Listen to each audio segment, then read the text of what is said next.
I want to thank everyone for being here, and thanks to Wells Fargo Advisors for sponsoring the lecture series again this year. Thank you, Wells Fargo Advisors.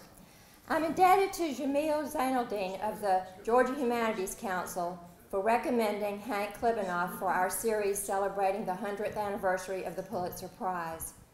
Even though Hank was born in Florence, Alabama, for this series, we're claiming him as a Georgian. He had moved to Georgia and was managing editor of the Atlanta Journal-Constitution when he won the 2007 Pulitzer Prize for History. His prize-winning book was The Race Beat, The Press, the Civil Rights Struggle, and the Awakening of a Nation, which he co-authored with Gene Roberts. Winning the Pulitzer was well-deserved recognition of Hank's 35-year career as a journalist. And for any of you who might be interested in purchasing one of his books, he has some with him tonight and will be happy to sign them in the gallery hall after the lecture. Hank got his first job in journalism while in college when he worked for his hometown newspaper. He prepared for his career academically by earning a BA in English from Washington University and a master's from the acclaimed Medill School of Journalism at Northwestern University. For the next 6 years, he worked at newspapers in Mississippi. Then, after backpacking and freelancing in Europe and the Middle East for a year, he moved to the Philadelphia Inquirer, where for over the next 20 years, he served in various positions, eventually being named Deputy Managing Editor. In 2002, he came to the Atlanta Journal-Constitution, where he worked as Managing Editor for News until 2008. He has now moved into academia and is Professor of Journalism and Director of the Journalism Program at Emory University. The Race Beat took its authors almost 15 years to complete. Covering the period from the 1930s through the 1960s, the book explores news coverage of the civil rights movement, from northern and southern newspapers to television and photojournalism. The book and its subject matter have prepared Hank for his current work. As director of the Georgia Civil Rights Cold Case Project, he guides Emory students in the use of investigative reporting to document the real stories behind unsolved racial murders. Over the past 100 years, the Pulitzer Prize Board has often recognized excellence in writing about race issues and civil rights in America. Hank's lecture tonight will show that there are still important stories to be told which stretch back through the decades. In addition to being with us tonight, Hank has graciously agreed to speak to students from Glenn Academy, Brunswick High, and Frederica Academy. We are so glad that Sandy Jensen, our education director, has been able to coordinate this outreach. Hank, thanks so much for being here and for staying tomorrow in order to present your programs to our schools. And we want to thank your wife, Laurie, for spending part of her birthday here tomorrow. Thank you all for coming here. Mimi, thank you for the invitation. Leanne, Sandy, great organization here, and a wonderful series that you've got. I saw Ed Larson's coming to speak about the Scopes trial, and you've had others. It's just a great organization and a great program. I did have the opportunity to come here in 2006, I believe it was, soon after the Race Beat came out. And my memories, I spoke in the other building, and this is so wonderful, and a little cooler than that was, but thank you for coming out tonight. And it's good to see some old friends who have moved here from Atlanta, from the AJC, and to reacquaint with them. So tonight, I am going to talk some about the book, The Race Beat, at points during this talk, but primarily I am going to focus on this project I've been working on at Emory with my students. If I can get, I just want to make this, when you know that I would take it down to where you can, to the donation tab. What a mistake. Oh, I'm so sorry. Yeah, okay.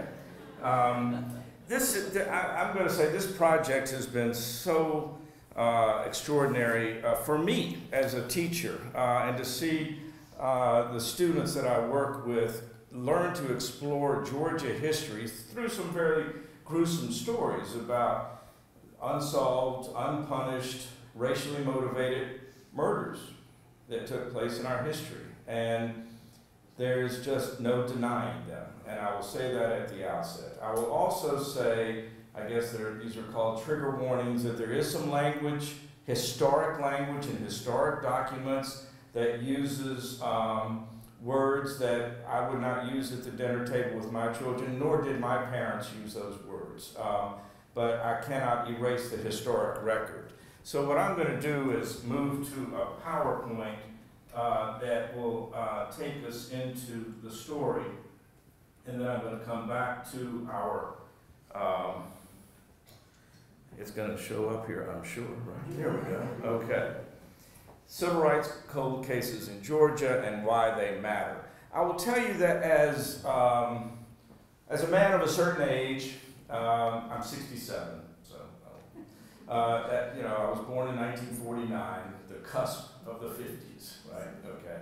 I grew up knowing, seeing this right here as, I'm not sure if I may have to keep going over there. Seeing this image and thinking, oh, well, that's what the South was like, right? We know that picture. We know that racial segregation was the everyday life of the South. And it would be possible for students who are much younger than us, who are 19, 20, 21, to look at that and say, God, that was so absurd, it was so ridiculous, but really how terrible. I mean, it's an inconvenience, but is it really bad? How terrible is that? Well, the fact is that it gives a real rose-colored view of what was going on in the South. And any of us who grew up in it know that behind that were some tragic stories of brutality, of violence, of regular dehumanization of a certain group of people because of their skin color. Now, when we think of terrorism today, obviously we think of Osama bin Laden. We think of Khalid Sheikh Mohammed, the mastermind of 9/11. These are who we think as the evildoers of our time. But the fact is, isn't this man a terrorist? Okay? Now, this is a man named Sam Bowers, who looks like he's a Sunday school teacher. He has blood on his hands from the murder of a man named Vernon Damer in Hattiesburg, Mississippi, and others. He was only convicted of the one.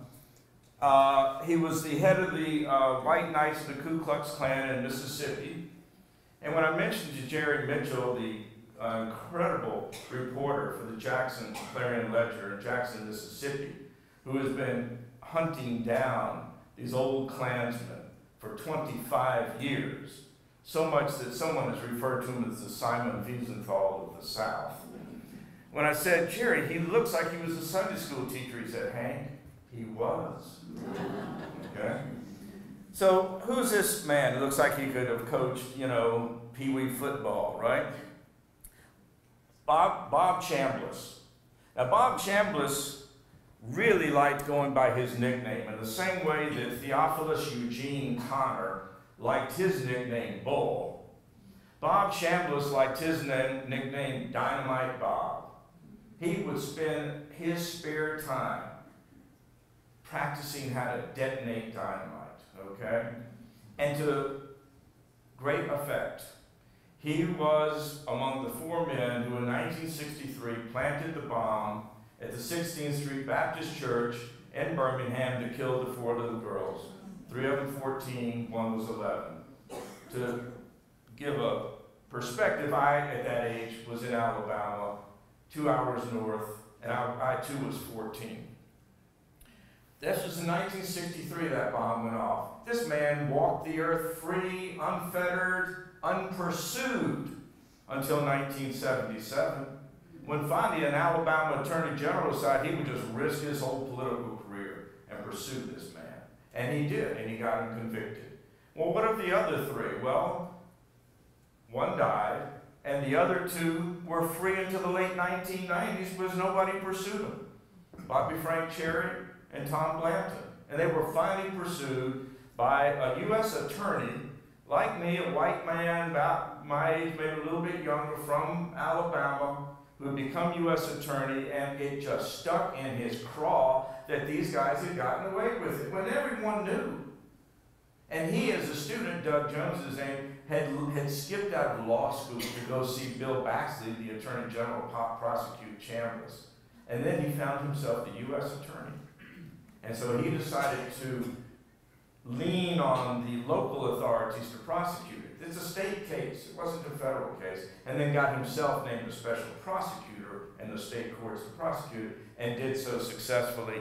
And Tom Blanton, you may have seen in the news last week, was trying to get released for what? Good behavior? I mean, what possible good behavior in 10 years could make up for all of it anyway? So he was not released. The other, Bobby Frank Cherry, has died. I want just one other terrorist. A terrorist in our midst for all those years was this man named James Ford Seal. He was a Klansman. He was also law enforcement. And when you go into Mississippi history, you can find, and more so than Georgia history, you Georgians would be proud to know that it's not one of the hallmarks of law enforcement as much in Georgia as in Mississippi, that by day people would be wearing police uniforms and by night they'd be wearing Klan outfits. But it did happen. It certainly had happened in Mississippi, and he's one of them. Well, 1964. Now, when you think of 1964 and you try to put a timeline on the events, and you see, oh, well, that was the year of the Neshoba County murders, when Andrew Goodman and James Chaney and Michael Schwerner were killed in Philadelphia, Mississippi on the first day of Freedom Summer. Okay, and you probably remember that was named Freedom Summer, when all these young people, my college students' ages, my daughter's ages, were coming into Mississippi to do good things, to build libraries, to teach schools, to help people get, their water system right, all these good things. And on the first day, the Ku Klux Klan said, well, we can't have this, we're going to send a message. And they arrested and then held and then released quite publicly these three men. And then as they drove away, they went around the back way, the Klansmen, who were also law enforcement, and abducted them, killed them, buried their car in a lake, and then buried the three of them under an earthen dam. But no one knew this for 44 days. The President of the United States, people are saying, you've got to help us find their bodies. And the governor of Mississippi at the time, Ross Barnett, in this book, I guarantee he is portrayed in the race beat as the buffoon that he was, but a dangerous buffoon. And he says publicly, oh, those boys aren't dead. They're down in Cuba with Fidel Castro just drinking pina coladas and laughing at us, okay? President Johnson sent 200 or 300 sailors down to South Mississippi to try to find those bodies. He said, dredge every body of water till you find them. And they're all the way over from the east side of Mississippi to the west side, all the way over near the Mississippi River, when suddenly they discover a body. And they dredge it up, and it's an African American, and they think, that's James Chaney. There was one African American, 2 whites among the 3. And they think they have found them. And then they pull up another body. And he too is African American. And suddenly they realize this is not the configuration we were looking for. And then they realize they have 2 completely different African American men who within a few days have been submerged in this. And who this was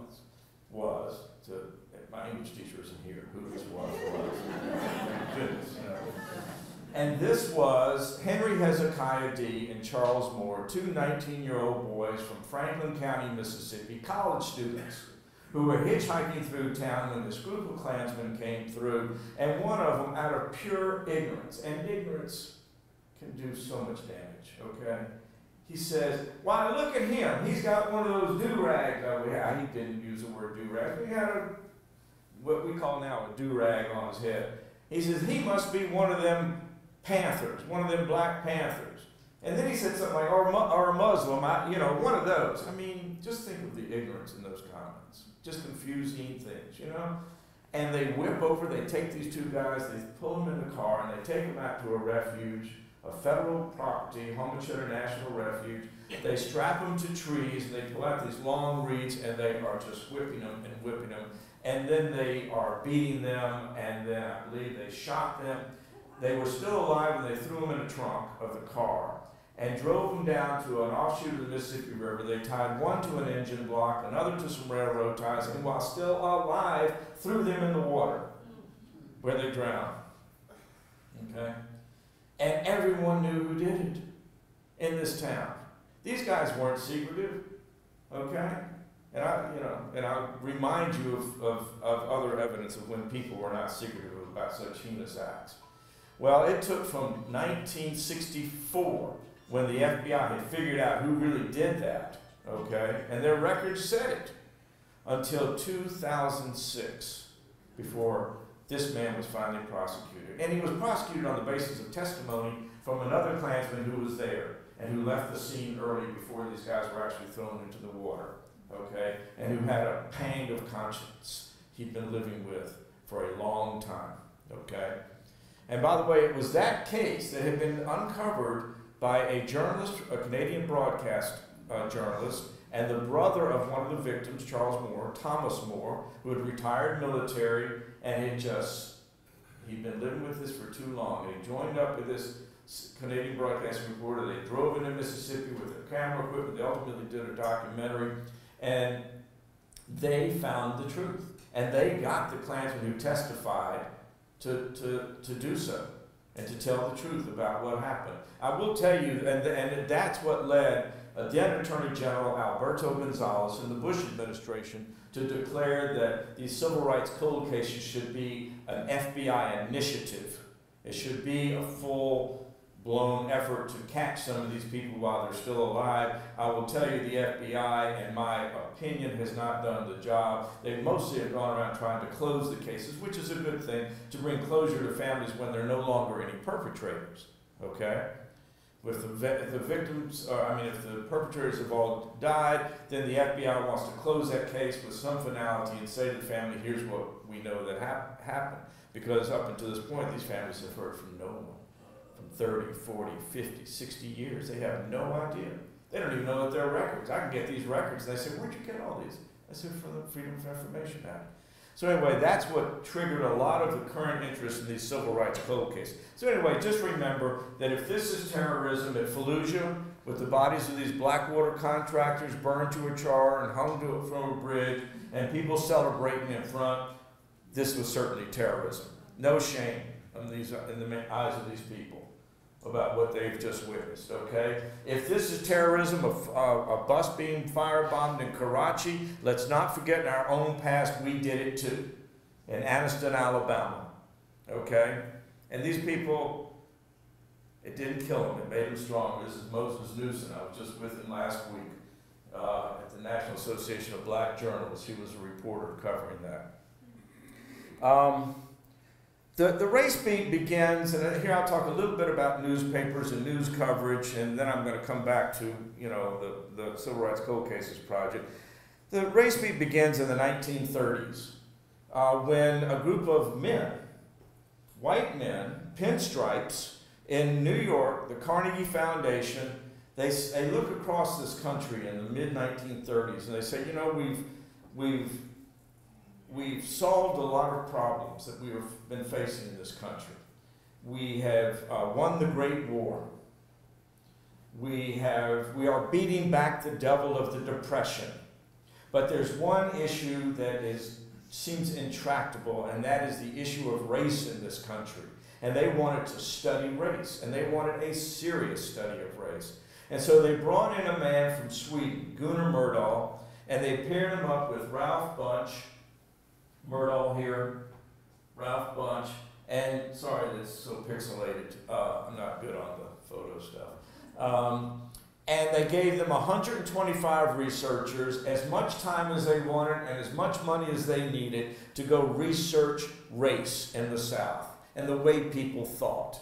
And they came up with, by 1944, a book called An American Dilemma. 1,483 pages of exploration into the mind of the South and how we think about race. And I'm telling you, it's just fascinating reading. It's a fairly positive view that Murdahl has about Americans. He believes Americans have a creed that they believe in fairness, they believe in justice for all. That's not just words in a document, that if you pull any American aside and you dig deep into their heart and their soul, they believe in justice and fair play, that they get misled by demagogues. They get misled by people who will whip them into a frenzy and divide them. Particularly poor people, they will divide the white people against the black poor people.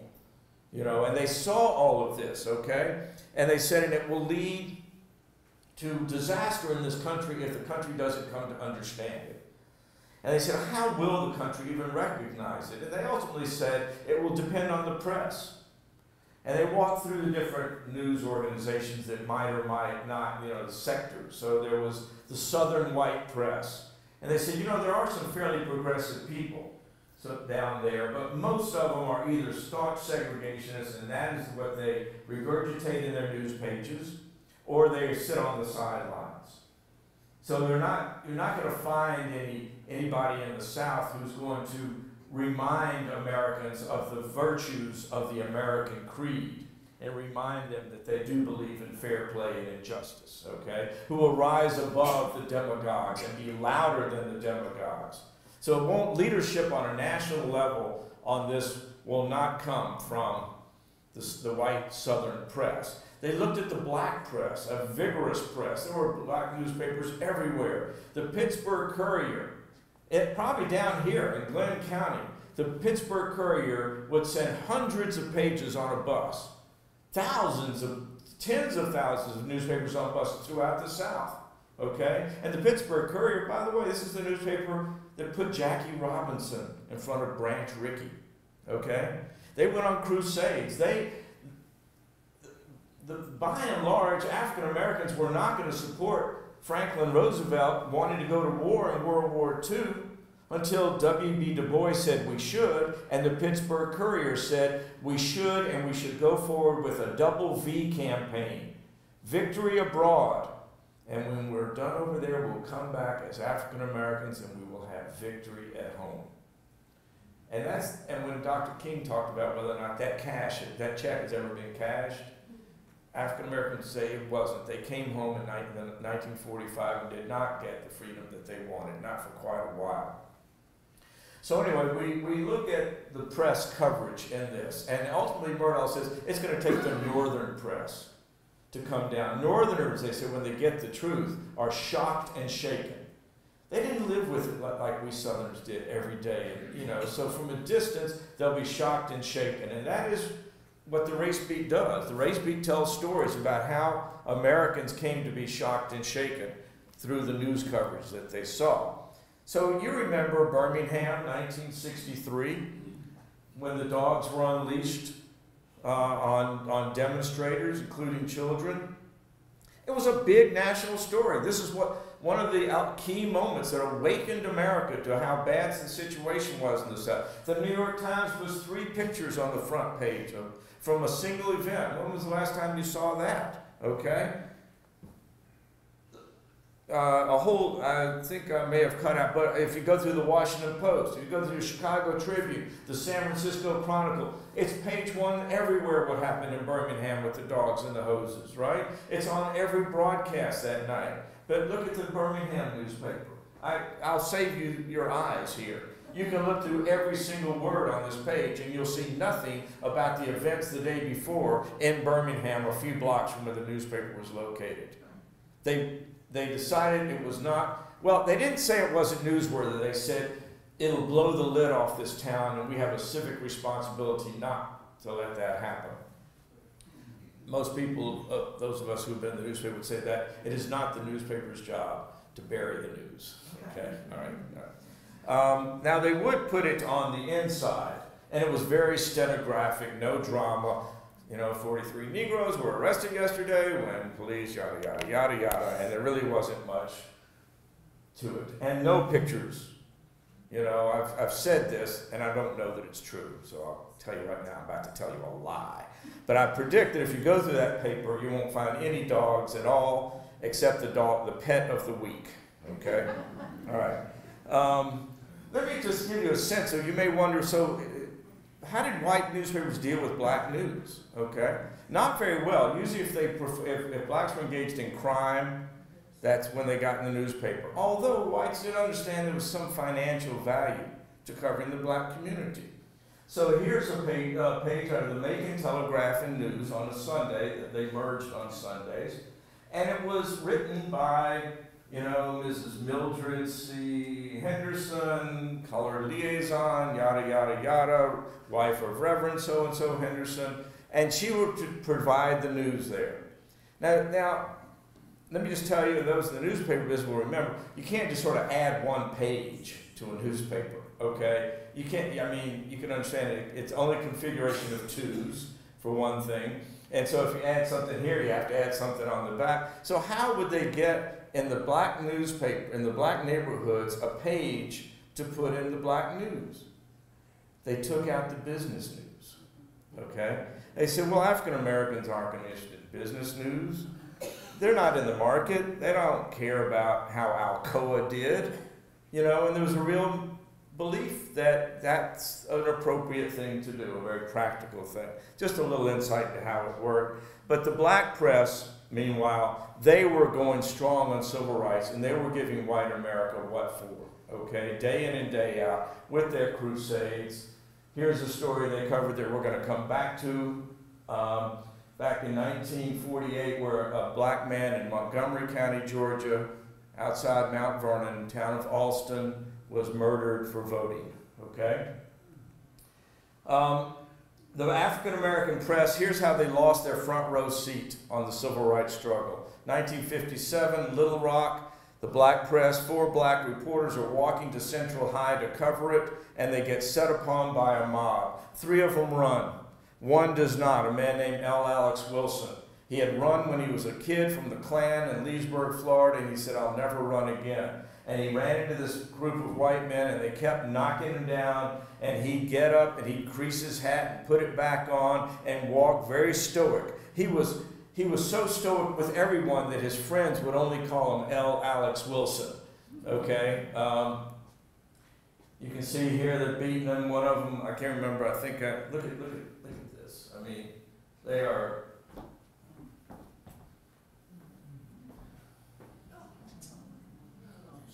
This was a man, by the way, who could have been a reporter and editor on any newspaper in America. He had covered the Korean conflict for the black press. He'd won the top writing award in the black press for his coverage of the Korean conflict, okay? I mean, look at this Elvis look-alike up there, okay? And if you look closely enough, this man has a brick in his hand that he later hits him with. L. Alex Wilson, by the way, this is in 1957. He's good enough to become editor then of the Chicago Daily Defender, the only black newspaper that was daily. Now, the Atlanta Daily World was more than weekly. It was multiple days, but not every day, okay? But that was the pinnacle of journalism as far as a title, would be to be editor of the Chicago Daily Defender, and he got that job. But that was 57, he's beat up. By 1960, he's editor of the Daily Defender, and he's got so many neurological problems from this beating that he dies. And he dies in 1960 at age 51. But I will tell you, last week at the National Association of Black Journalists, they inducted him into their Hall of Fame. And his widow came there. She's 92 years old. She helped me a lot on this book when I was writing about Mr. Wilson, you know. And it was a great moment that she had been waiting for a long time. So, just very quickly, this is Hazel Brannon Smith, just so you'll understand what it took to be considered